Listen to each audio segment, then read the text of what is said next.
All right, the border battle down in Texas intensifies with Democrats now calling on the president, Joe Biden, to federalize the state National Guard.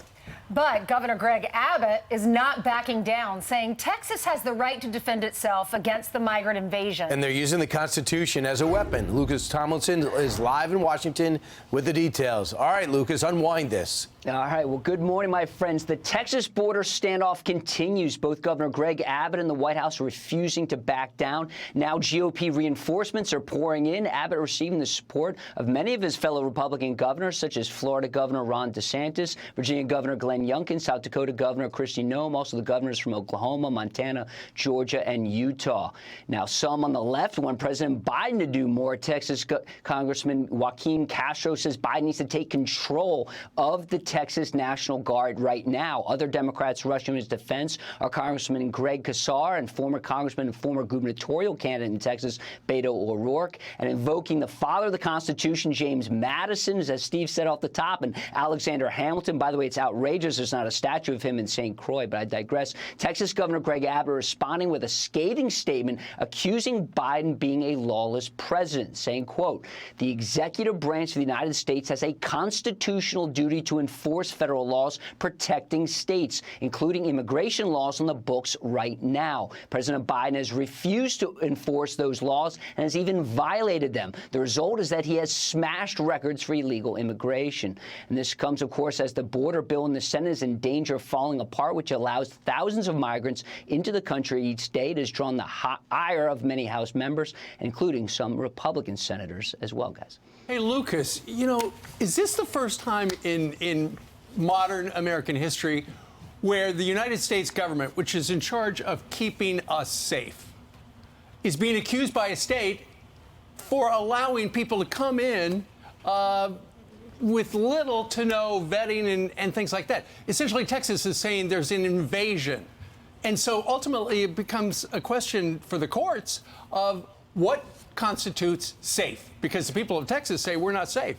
And, Steve, I think that's one of the reasons why President Biden only has an 18% approval rating with his handle of the southern border. According to a recent ABC News poll, many in America want to see that southern border fortified. Wow. Right. Thanks, Lucas. Thanks, No kidding. Well, if you look at the Harvard-Harris polls, it says this is the new issue that has overtaken inflation. And we have different ideas of how to fix it. Republicans say that it's like 85% of them say that 81% say the conditions are getting worse on the border, but only 45% of Democrats agree with that. Even John Fetterman, the progressive senator out of Pennsylvania, he's a Democrat, he's calling this a crisis. And he said the Senate and Congress have to deliver on this border security situation. I don't understand why this is controversial. He said he made the best point. He said, look at the numbers. In December, we had 300,000 encounters. He said that's larger than the city of Pittsburgh. And he said, and that is just 1 month. That's right. So, Brian, it looks like that this is going back to the courts again. This is what Texas is saying. According to Article 5, Section 4, the federal government has a duty to protect each state from any type of invasion. And if you look at our border and our live shots every single day at the border, it's very clear that Texas is being invaded by several countries. He's saying that, this is the governor who used to be the attorney general of Texas. He's saying because you have failed to do Article 5, Section 4, we're going to use Article 1, Section 10, Clause 3 to enforce that. So essentially it's saying that if the federal government refuses to protect any state, we have the right through whatever National Guard or Texas Department of Public Safety to defend ourselves. Right. Listen to this. So the governor of Oklahoma stands with him, the governor of Montana, the governor of Georgia, the governor of Florida. They're all saying, we're with you, Texas. We get it. We're 100% with you. Now, if you want to get some momentum for any type of legitimate border protection that's been worked on now by Senator Lankford, Senator Murphy heading it up, and you say, and the president comes out and says, it is a crisis, we've got to fix it. If you really want to know if they're sincere, why would anyone think the president's sincere about it when he's doing everything he can to cut the razor wire that Texas is forced to do themselves and setting in the federal government to do it? Why would anyone feel good about it when he is backing up all those cities that have sanctuary status? Now, if you look at the inverse of what we're doing at the border, for what Texas is doing at the border, think about these cities are trumping the Constitution in these sanctuary city status. You're saying, I don't care what the federal government says, we are forbidding ICE from kicking kicking out people who we know are here illegally from even asking them. That's also unconstitutional. But the president stakes his power and sends the courts in our legal system after states that just want to hold on to their sovereignty and protect their people. Listen, I saw something in the New York Post yesterday. We were up in New England, so we missed it, but I picked it up today. You know, the migrants are winding up in this country with preloaded debit cards and envelopes of cash, right?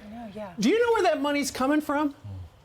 It's coming from the United States of America. Let me explain how all of us, America's taxpayers, are paying for those people to come across that razor wire. The New York Post has this story. It talks about how the United Nations has got this interagency platform for refugees and migrants from Venezuela. And they've got $1.6 billion to help people reach the U.S.-Mexican border. And so that razor wire slows them down. And so they don't like that. And so the United Nations, you know, they've given all these people money to make it to the southern border. That's slowing them down. So what's Joe Biden doing? He's making it easier for them to come in. And here, Ainsley, is the important part. With the United Nations, and we've talked about this for decades, who's the biggest funder of the United Nations? The United States. Absolutely. We pay 22% of the UN budget. So keep in mind, we are financing a lot of those people. We're financing more than any other country on the globe, those people to come into this country illegally. This, you know, so we're going to play the soundbite in a moment of Kamala Harris talking about how the Republicans have made this a political thing to run on. Look what Joe Biden is doing. He's taking our taxpayer money, putting it in their pockets and saying, come on to the United States. Republicans want the problem fixed. Finally, Democrats are getting on right. board. And the reason is, Tom Homan said, it's because Fox News has been pushing this. So conservatives know about this issue. We're seeing it in our cities. You're seeing it in Texas. We're seeing it all over the South. But now Democrats are seeing it because now other channels have to cover it because it's coming to states like New York. And it's coming to big cities like Chicago. And all these governors are saying, we don't have the money. In fact, our mayor here in New York City is now saying, federal government, give me help. I need help now. So now it's an issue that everyone in our country, Democrats and Republicans, are noticing and seeing. And Kamala Harris is saying that Republicans are just using this so they can win elections. No, Republicans have been screaming, saying, help us. Our country is being invaded by not only illegal immigrants, and you have to foot the bill, but also by criminals that are bringing in drugs, by terrorists.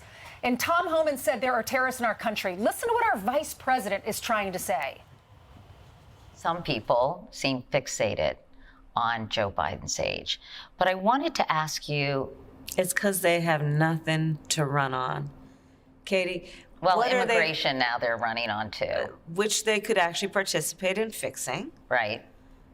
And so, no, but really, yeah, you're right. They're running on immigration because they like having the problem so they can have an issue. We hope and are really trying to compel, in particular, some of the Republicans in Congress to participate in the solution.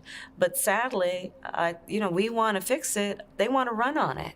They want a political issue to run on in November. She has no interest in trying to fix it. She only went there once for an hour, went to the border and left. One of the biggest embarrassments when you realize how useless she was when she basically punted when asked to take control of the border, like Vice President Biden was asked by Barack Obama, to his credit, whatever the policy they had, he actually did something. And for Katie Couric not to ask, don't you feel responsible for the worst disaster in American history at the southern border is crazy. I'm not sure if she's still with the Today Show.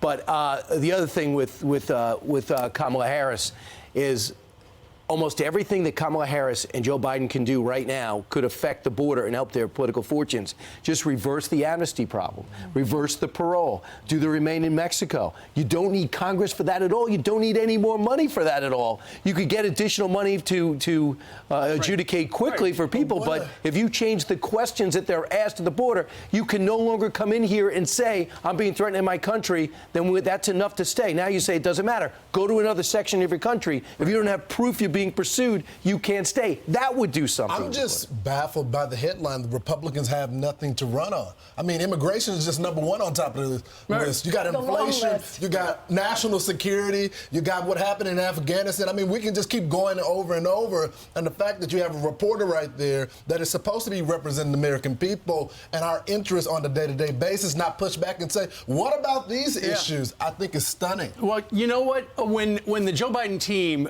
came up with their game plan for the 2024 race, immigration, migration, and these images from Fox, and now they're on every channel in every big city because of the sanctuary cities, they weren't counting on that. They were going to run on it. You know, we're being inclusive, and now it's like the people of the states are going, please turn it off. We were all at the Boston airport yesterday. Did you realize that Boston's got such a migrant problem that just like Chicago now, they're keeping the migrants at the airport simply because, and we all know it's freezing out there. We're going to be interviewing some folks It's warm. about that later. Right. I'm Steve Ducey. I'm Brian Kilmeade. And I'm Ainsley Earhart. And click here to subscribe to the Fox News YouTube page to catch our hottest interviews and most compelling analysis.